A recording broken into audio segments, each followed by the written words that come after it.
there's anyone out there who still doubts that America is a place where all things are possible, if there's anyone out there who still wonders if the dream of our founders is alive in our time, who still questions the power of our democracy, tonight is your answer.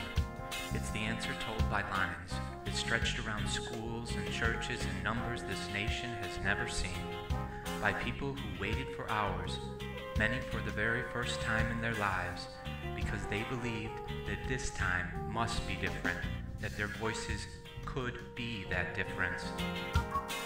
It's the answer spoken by the young and old, rich and poor, Democrat and Republican, black and white, Latino, Asian, Native American, gay, straight, disabled and not disabled.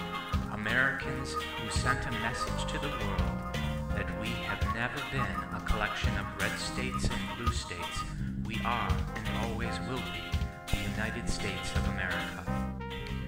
It's the answer that led those who have been told for so long by so many to be cynical and fearful and doubtful of what we can achieve, to put their hands on the arc of history and bend it once more towards the hope of a better day.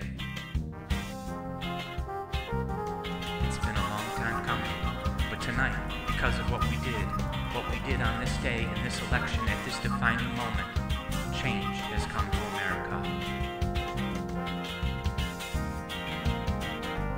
We grew strength from the young people who rejected the myth, their generation's apathy, who left their homes and their families for jobs that offered little pay and less sleep. And for the not-so-young people who braved the bitter cold and the scorching heat to knock on doors of perfect strangers, from the millions of Americans who volunteered and organized and proved that more than 2 centuries later, a government of the people, by the people, and for the people has not perished from this earth. This is your victory.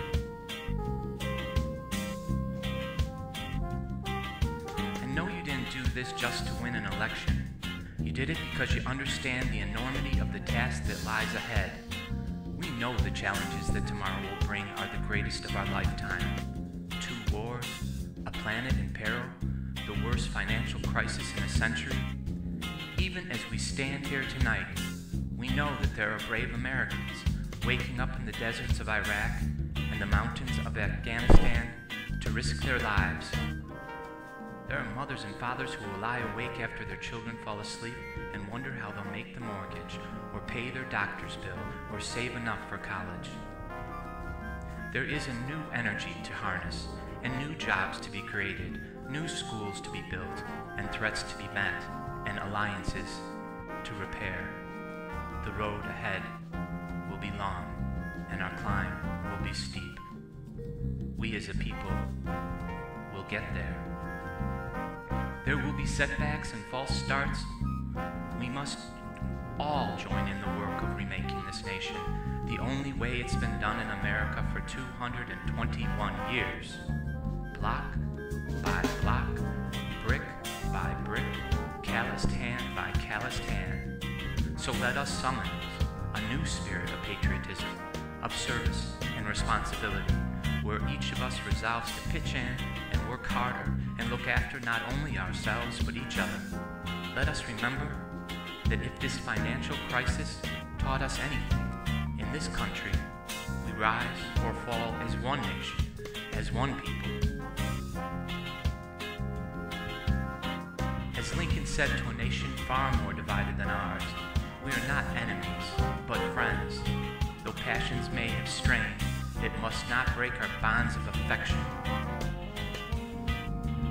And to all of those watching tonight from beyond our shores, from the parliaments and the palaces, to those who are huddled around radios in the forgotten corners of our world, our stories are singular, but our destiny is shared.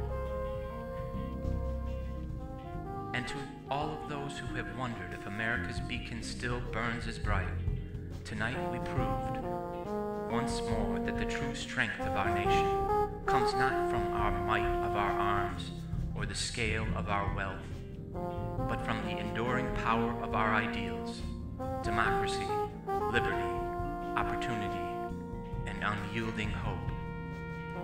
For that is the true genius of America, that America can change, our union can be perfected, and what we have already achieved gives us hope for what we can and must achieve tomorrow. America, we have come so far, we have seen so much, but there is so much more to do. So tonight, let us ask ourselves, if our children should live to see the next century, what change will they see? What progress will we have made? This is our chance to answer that call. This is our moment. This is our time to put our people back to work and open doors of opportunity for our kids, to restore the prosperity and to promote the cause of peace, to reclaim the American dream and reaffirm that fundamental truth, that out of many, we are one, that while we breathe, we hope, and where we are met with cynicism and doubt, and those who tell us that we can't, we will respond with that timeless creed that sends up the spirit of the people. Yes, we can. Yes, we can. Thank God, yes, we can.